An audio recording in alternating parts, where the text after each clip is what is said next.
Welcome to Family History Mysteries, a podcast that tells the stories uncovered through family history research, the unexpected stories of everyday people. I am an avid family historian who has been compiling my family tree for over 15 years, with nearly 20,000 people recorded in my trees. And please put a review on my podcast. That will certainly help in getting the word out there and creating more listenership. Episode 282. James Hardy Vaux. James Hardy Vaux claims a rare distinction of being transported to Australia 3 times, but what really distinguishes him is in being the author of the first full-length autobiography and the first dictionary written in Australia. His life is extraordinary on many counts. He was intelligent and, by the standards of the time, well educated. He used the aliases James Lowe, James Yonge and James Yonge. James Hardy Vaux was baptised on the 20th of May 1782 at East Clarendon, Surrey, England. He was the son of Hardy Vaux, a butler and house steward to George Holmes Sumner, MP, and his wife Sophia, who was the daughter of James Lowe, an attorney who was a clerk of papers and deputy warden of the Fleet Prison. James Hardy Vaux's parents and 4 younger siblings moved to London, where his father set up as a hatter in Great Turnstile, Holborn. James Vaux attended a boarding school in Stockwell and spent most of his childhood with his maternal grandparents in Shifnal, Shropshire. At 14 years old, according to his own account, he persuaded his grandfather to apprentice him to a linen draper in Liverpool, and it was here that he began the living which led to his downfall. He was initially well behaved, but soon developed rakish habits, staying out late at night and disappearing to cockfights during the day. He began pilfering small amounts of money from the till of his employer to pay his gambling debts and maintain his lifestyle. Even though the thefts went undiscovered, Vaux's employer did not approve of his habits and dismissed him only after a few months' service. He then induced his grandfather to let him go to London, where he became a copying clerk in a legal firm in Lincoln's Inn, although he was far more interested in frequenting the red light district of Covent Garden and seedy alehouses than his work. Always restless, he changed jobs several times, including a spell in the Navy, in which he volunteered in December 1798 and served on the frigate Austria in the North Sea as an ordinary seaman. He deserted at Yarmouth in the next August and returned to his old life in London. By 1800, James was a professional thief and swindler. He started out by ordering clothes and other goods from tradesmen on credit, never intending to pay for them, and then moving out of his lodgings late at night to avoid paying his debts and rent. He then progressed to duping people into donating money to him and betraying the trust of his employers by stealing from them. After working for an attorney in Berry Street, Edmonds, and for a Covent Garden clothing firm, he was arrested in April 1800 for pilfering from the clothing firm and was acquitted. He was again arrested in August 1800, this time for pickpocketing a handkerchief in the company of Alexander Bromley, a thief that he met in Newgate Prison.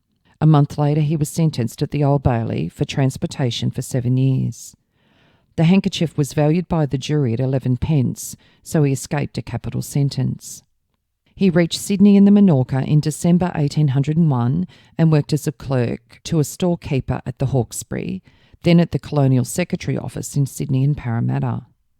However, he forged Governor Philip Gidley King's initials to commiserate orders after he succeeded in ingratiating himself with the Parramatta chaplain and magistrate Samuel Marsden.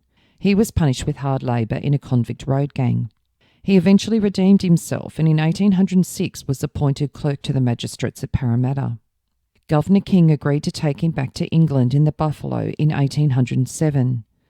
James was employed on board in writing Governor King's log and teaching his and Marsden's children, but when his sentence expired on the voyage, he became insubordinate and was compelled to enlist as a seaman.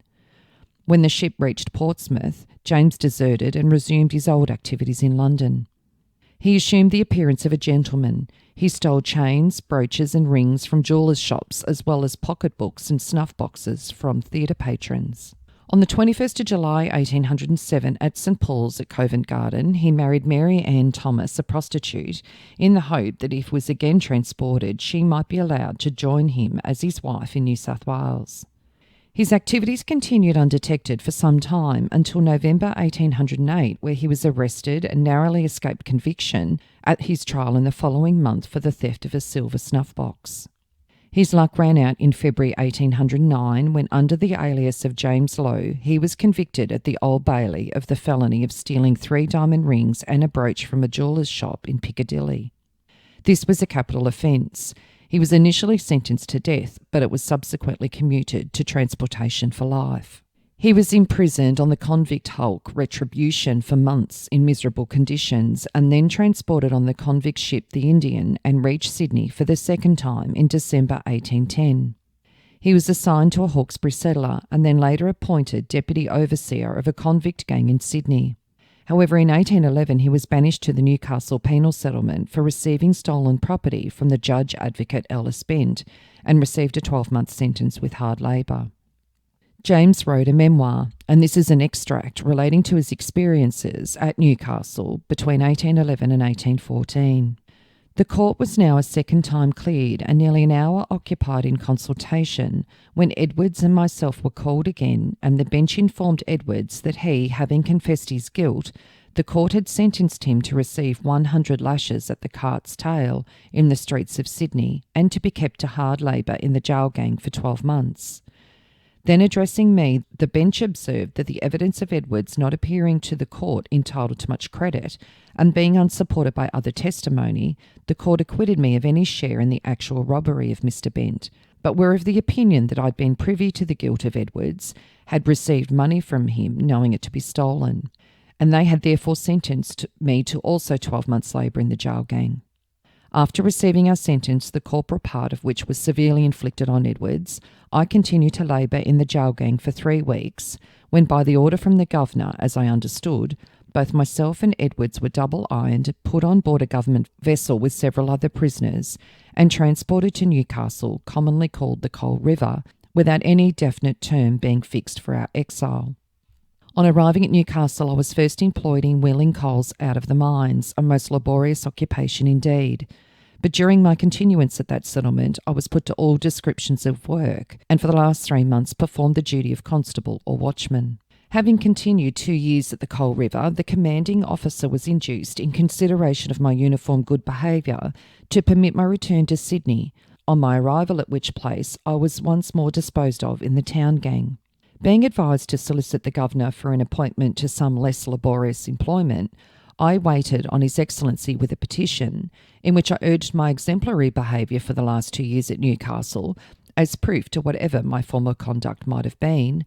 I was now disposed to reform, and entreating His Excellency to divest himself of that prejudice, which I feared had already operated against me too severely, humbly prayed that he would make trial of me in the only capacity in which I was capable of being useful, namely of a clerk in one of the public offices. The Governor very coolly answered that it was not merely my having behaved well for 2 years at the Coal River, but I must conduct myself with propriety for a series of years before I could expect or ought to apply for any mark of indulgence. This time at Newcastle his work was not as arduous, and he managed to acquire 2 houses while there, which he later received remuneration. He described an escape attempt on the Earl Spencer in January 1814. He was flogged and returned to Newcastle as a result of this attempt. He writes, "A person belonging to the Earl Spencer Indiaman, then on the point of sailing for Ceylon and Bombay, did in the month of January 1814, from motives of pure and disinterested compassion, propose that I should conceal myself with his assistance on board that ship, and promised me every support in his power. I accepted with joy and gratitude with this unexpected offer, and without any difficulty got on board, and, as I thought, effectually concealed on the night of the Queen's birthday. I lay close and undiscovered for 4 days, and on the 5th day had the pleasure to hear that the ship would finally sail, as she already dropped down in the harbour. But how often is a cup of happiness dashed from the lips of mortals? On the 23rd of January, at 10 o'clock in the forenoon, my friend came to me in the place of concealment and informed me that upwards of 30 constables were coming on board to search the ship, for that so many prisoners were missing from their respective employments that the Governor would not suffer the ship to depart until they were found. He assured me it was very unlikely any search would take place in the spot I was in, and indeed I considered it next to impossible that I could be discovered unless I was betrayed. I remained in a state of utmost anxiety for 3 hours, during which a vigilant search was made in every other part of the ship. not by the constables, for they would have been unequal to the task, but by a mate of the vessel assisted by several sailors. At length I heard voices approaching, and eagerly listening, I was convinced by the discourse which passed between the parties they knew exactly where I was concealed, and I really had been by somebody most villainously betrayed. In a moment the mate advanced, as it were, mechanically towards me, and thrusting his candle into the entrance of my hiding place, desired me in a peremptory tone to come out. Thus were my fond hopes of liberty and happiness effectually destroyed. I had become a second time the victim of treachery, but as more than one person besides my principal abettor knew of my concealment, I was at a loss whom to suspect as the informer. I was now ordered into a boat alongside, in which about a dozen other men and several women who'd been found concealed in various situations. The search not yet being over, I remained alongside the ship above an hour, in which time the number of ill-fated persons collected in the boat had increased to 27 men and 4 women. The ship having now been thoroughly ransacked, the search was given up, and the persons taken out were brought ashore, attended by the constables. We were all immediately lodged in jail, and the next day a report was made to the Governor. His Excellency was pleased to order each man to be punished with 50 lashes in the public lumber yard. This sentence was certainly as lenient as could be expected for such an attempt, I do not say offence, as we have been guilty of, had the punishment stopped there. But extraordinary to relate, although we had all equally been culpable and were found under the same circumstances, a distinction was subsequently made, which I cannot help still consider to be unfair and unmerited.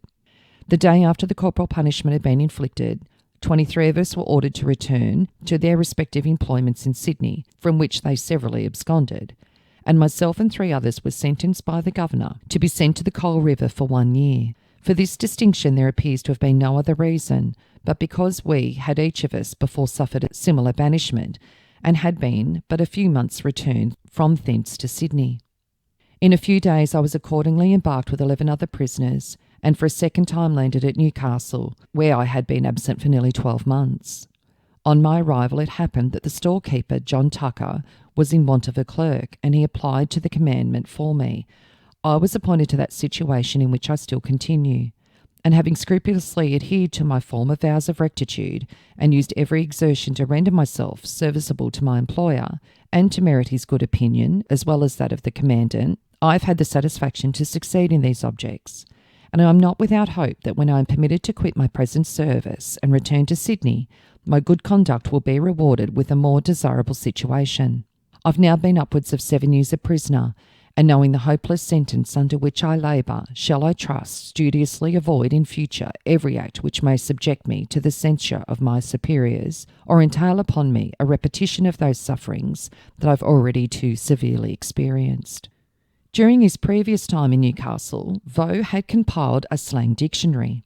During the 1830s he spent short periods at the Hyde Park Barracks, and his book was a way for magistrates to understand criminal talk, often impenetrable to outsiders, but which drew the convicts together in a secret code. The dictionary was of flash or cant language that was originally written for use for the commandant of the penal settlement in performing his magisterial duties. Some of the cant language is familiar today in Australian slang words. He dedicated his book to Lieutenant Thomas Skottow, the commandant at the Newcastle Penal Settlement between 1811 and 1814. A new but unaltered edition was issued in 2008 and reissued in 2016. An edited edition by Simon Barnard was published in 2019 titled James Hardy Vaux' 1819 Dictionary of Criminal Slang. Included in it were words such as to fence, receive stolen goods, a flesh bag meant a shirt, to flip was to shoot, a galoot was a soldier, to knuckle was to pickpocket, to ramp was to rob out in the open, ruffles were handcuffs, a screw a skeleton key, to serve was to rob, and a wrinkle was a lie. Back at Newcastle again he was encouraged to write his memoirs. He titled it Memoirs of the First 32 Years of the Life of James Hardy Vaux, a swindler and pickpocket, now transported for the second time and for life to New South Wales. He implied that he wrote it at the bidding of Captain Thomas Thompson, the commandant, and promised in his dedication that his future conduct would justify this patronage. The book provides a unique insight into the mind of someone who has embraced the life of moral ambiguity and illegal activities. The opening introduces his family background and early life, emphasising his educational experiences and the affection he received from his grandparents. He then reflects on his formative years, and he begins to reveal his growing discontent and desire for adventure, which eventually led him down a path of recklessness. The initial chapters depict a gradual shift from innocence to moral decline, as Vaux becomes easily influenced by bad company, indulges in gambling and dishonest behaviour, which ultimately sets the stage for his future trials and tribulations. The manuscript came into the hands of Baron Field, who arranged for its publication in London. In 1819, the manuscript, together with the Dictionary of Flash Language, were published in London by John Murray, under Memoirs of James Hardy Vaux, written by himself. They were then republished by John Hunt in 1827 and reprinted in 1829 and 1830. The memoirs were again republished in 1964 with an introduction and editorial notes by Noel McLaughlin. This was the first full-length autobiography written in Australia and provides a unique insight into criminal life in London and the convict penal system. In 1827, the London Magazine described Vaux's work as one of the most singular that ever issued from the press. Vaux received £33, 18 shillings and 8 pence in royalties. On the 3rd of August 1818 at Newcastle, during a visit by Governor Lachlan Macquarie, Vaux married Frances Sharkey, a former Irish convict. In the next month, he was allowed to return to Sydney, where Field used him as a clerk. In January 1820, he received a conditional pardon which excused him from serving out his sentence on condition he remained in the colony. In 1823, Vaux was converted to the Roman Catholic faith by Father John Joseph Therry. His wife Frances died on the 18th of March 1825 in Sydney. From July 1824, Frances had been imprisoned a number of times for being drunk and disorderly.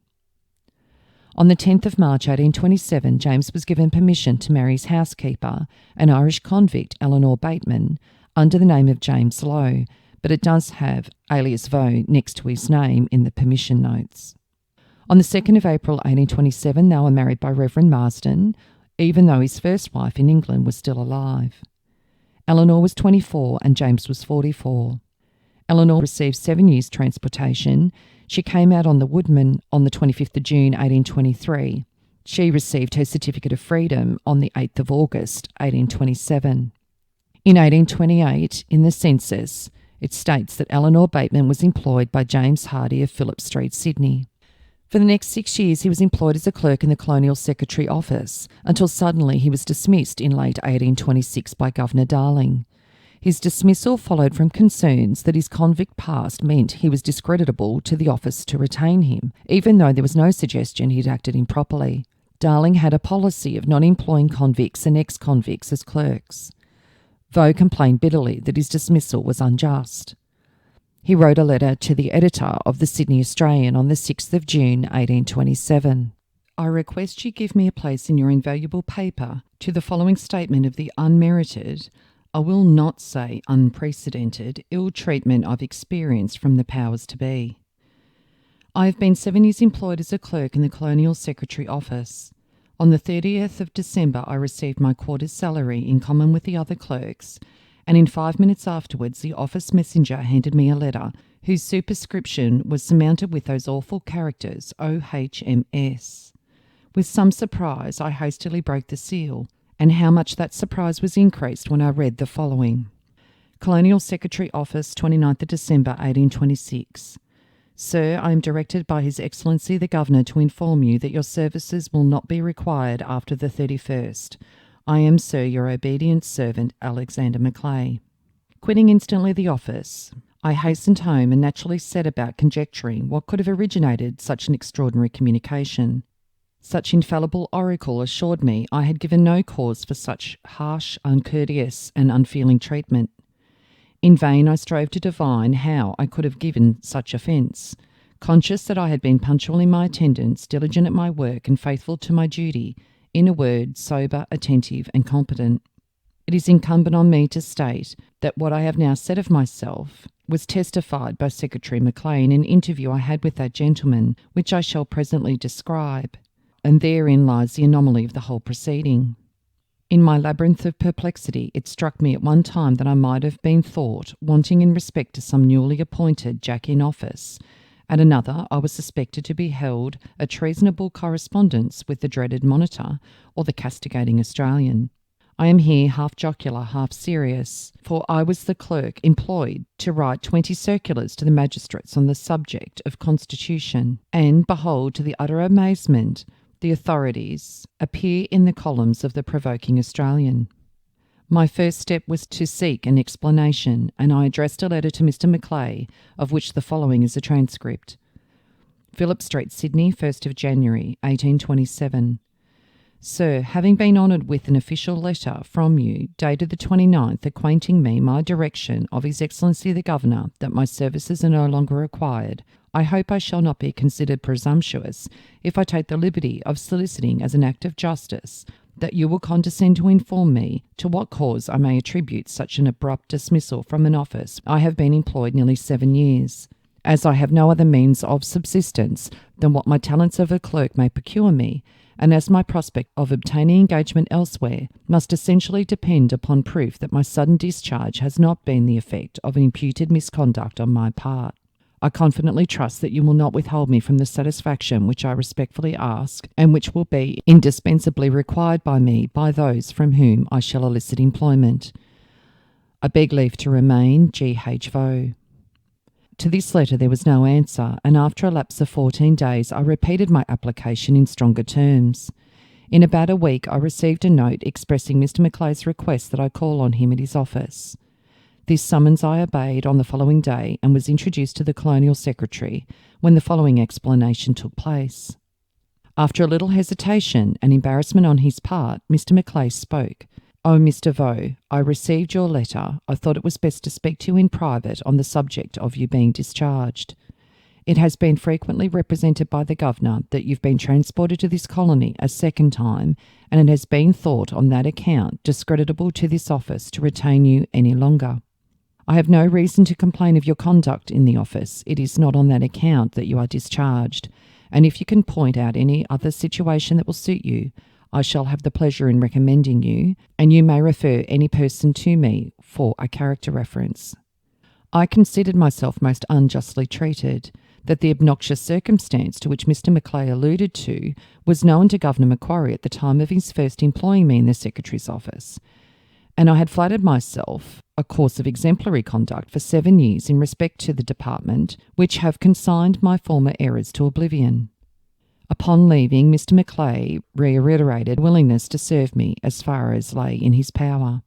On my second landing in the colony in 1810, I found that the news of my misfortune had preceded my arrival, and Governor Macquarie, in consequence, when I was mustered by him in the jail yard, adverted to the circumstance, but with that liberality in mind which marked his character.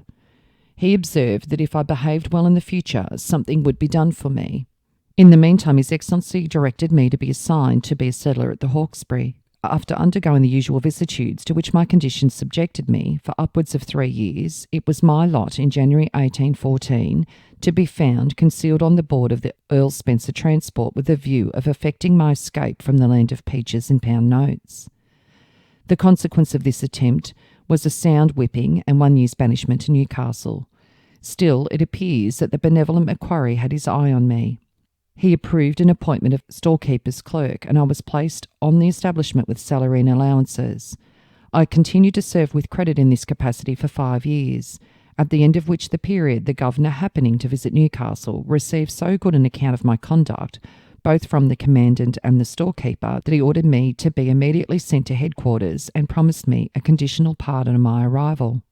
It so happened, however, that Judge Field made particular application for me, and the Governor, to oblige him, assigned me as a clerk to that gentleman. With him I continued for 1 year, and then obtained a ticket of leave, and I was permitted to withdraw myself. In a few weeks afterwards I was sent by Governor Macquarie, who was pleased to give me, in the handsomest manner, the emancipation he promised, and appointed me to a clerkship in the Secretary's office. I have already shown that my second conviction, on which so much stress is laid, was no secret to Governor Macquarie. His secretary, J.T. Campbell, Esquire, was also aware of the fact. His successor, the impenetrable Major, was equally cognizant of my history. Both these distinguished gentlemen were satisfied with my conduct, and it was reserved for the present liberal and enlightened government to discover that a man whose former life had been erroneous, but who behaved well during 13 years' servitude in various public offices, had suddenly become, at the end of that period, a disgrace to the one in which he had been employed for 7 years. My hopes of future subsistence may not be blighted by this unexpected and, I trust, unmerited reverse of fortune, that the public may be put in possession of the real circumstances attending to my discharge, and of the ostensible but futile reasons assigned for that measure. Certainly I'm not the solitary sufferer. There are many who during the last 18 months have felt like me, and whose only consolation, like mine, centres in the hope that a speedy change of men will be followed by a speedy change of measures. I am, Sir, your very humble servant, James Hardy Vaux, Phillip Street, Sydney, 1st of June, 1827.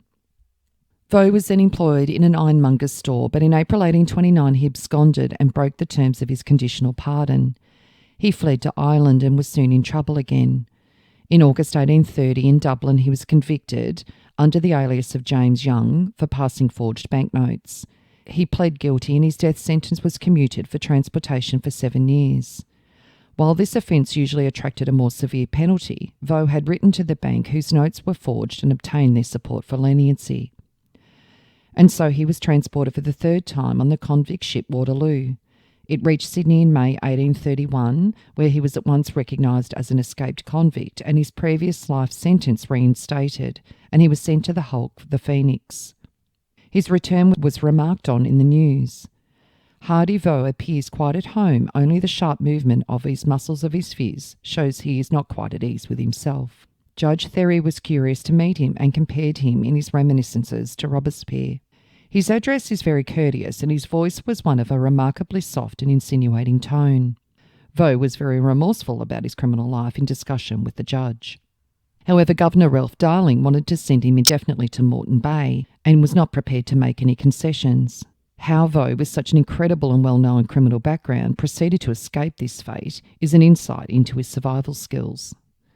On the 3rd of January 1832, the Sydney Gazette and New South Wales Advertiser recorded that Governor Phillip takes nearly 40 prisoners to Moreton Bay, among whom is that public of all characters, James Hardy Vaux. He proceeded to send a number of petitions. His plea to Governor Darling was most humble. He was conscious of having justly merited the severe fate of Moreton Bay, and he said to the Governor that he would not cherish vindictive feelings towards so insignificant an individual. He tremblingly appeals to have his destination changed to Port Macquarie. Governor Darling left New South Wales, and Vaux continued to write petitions to the Colonial Secretary and Darling's successor, reiterating that he'd been given a conditional pardon because of his clerical work in the Commissariat and Supreme Court, and that his conduct and character was irreproachable. He justified absconding in 1829 by saying that he unhappily adopted the rash resolution to withdraw himself from the colony to escape the misery he had endured from his wife's ill conduct. His crime in Ireland arose from dire necessity. He spent 17 months in close confinement. New South Wales was his natural home, having neither friend nor relation in his native land, and he expressed sincere contrition and the intention to transgress no more. He did know that there was some protection from the horrors of Moreton Bay, and the unlimited sentence imposed by his not having committed a colonial offence after his most recent arrival. Given his long history of crime, this loophole seems to be astonishing.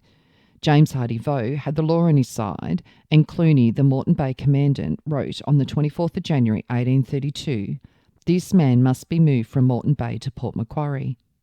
He'd only spent a month at Moreton Bay. On the 13th of September 1832, the Sydney Herald stated, "The celebrated James Hardy Vaux has been transplanted per Governor Phillip from Moreton Bay to the more congenial soil for specials at Port Macquarie." A sarcastic report appeared in the Sydney Monitor on the 15th of September 1832. James Hardy Vaux, of historical celebrity, has proceeded from Moreton Bay to Port Macquarie on a tour of inspection preparatory to his introducing a second series of his interesting flash anecdotes. In 1837 he was allowed to return to Sydney and he became a clerk to a wine merchant. However, in May 1839 he was charged with criminally assaulting a girl aged about 8. Says the notorious James Hardy Vaux, the swindler and thief, the publication of whose memoirs created a considerable stir in England 8 or 9 years ago, on Thursday was sentenced to 2 years' imprisonment, having been convicted of committing an indecent assault on a child 8 years of age. The old reprobate is upwards of 60 years of age. Vaux was 57. He had, said the prosecution, lured an 8-year-old girl to his room with sweets, placed her on his bed, gave her a penny, and indecently assaulted her. At his trial, Vaux admitted having the girl in his room but denied assaulting her. He also admitted that he'd offered the girl's mother money to ignore what had happened, saying that this was so he could avoid being accused of such a revolting crime. He called in a number of character witnesses, but in spite of all of this, the jury found him guilty. In the edited version of his memoirs, McLaughlin says that this may well have been one crime that Vaux was really innocent of. The reason he gave was the scope for false accusation and blackmail in this case was obvious, and the only eyewitness in this case was the girl herself, who was probably too terrified by dark stairs on the way up to Vaux's room to give a reliable account of what took place. So far as the suggestion of blackmail goes, apparently Vaux made no mention of this in court. This would have strengthened his defence if it was true. Many people believed that he was innocent of that uncharacteristic offence. The details of his 2-year sentence said that at the expiration of his sentence, he was to find security for good behaviour, himself to be bound in the sum of £80, with 2 sureties in £40 each. And it was understood that at the expiration of his sentence, he would be returned to government employment in pursuance of his former sentence.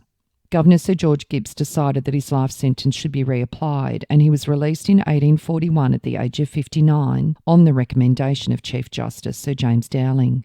He then disappeared. There's no reliable record of his further life or his death. There were a few theories. There was a record of a death of a John Vaux in Sydney in 1851, but the age of this man was recorded as only 46, whereas James Hardy Vaux would have been 68 or 69 at the time. Noel McLaughlin also discovered that a James Hardy Edward Vaux died in Sydney in 1906, possibly a son of James Hardy Vaux, but this only adds to the mystery. Another source said that James went to work up country as a shepherd, but that could not be confirmed. Another report said that James Hardy Vaux outlived 2 generations of jailers to die peacefully in his bed. Judge Therry said the last time he saw him was in the dock in 1850, accused of a fresh crime. He was then far advanced into the decrepitude of age. And that was the last report or reference to James Hardy Vaux.